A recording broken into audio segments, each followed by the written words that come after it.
Sino ka? Hindi ka na siguro nakakaalala. Walang maiiba sa iyo at sa ere mong ama. Walang pinagkaiba ang anak sa magnanakaw. Padre, pinag-aralan ko po ang paggalang. Kung hindi niyo igagalang ang anak, igalang niyo na lamang ang alaala ng aking ama. Si Don Rafael ay namayapa na.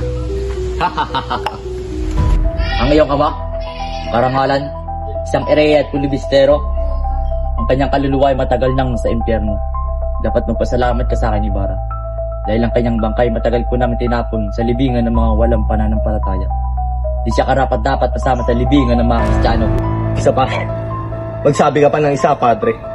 Wala kang karapatan na magdesisyon sa kanyang bangkay.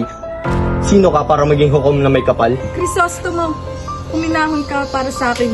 Huwag mong hayaang kainin ka ng iyong galit. Padre Damaso, patawarin niyo siya. Hawakan mo ako, subukan mo.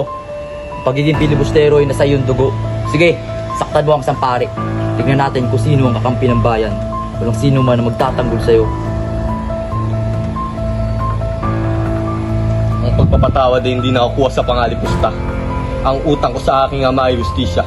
At sisiguraduhin kong igagalang mo ang katotohanan. Crisostomo, wag! Dahil kung ang batas ng Diyos ay hindi mo igagalang, ang batas ng tao ang gagawa ng pagbabago.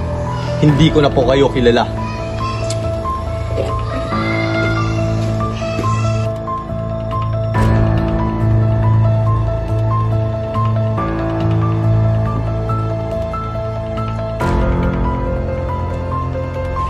Sige, harapin mo ang mga kahinat ng Ginoo. Tandaan mo, anak, ang simbahan na magpapasya ng iyong kapalaran.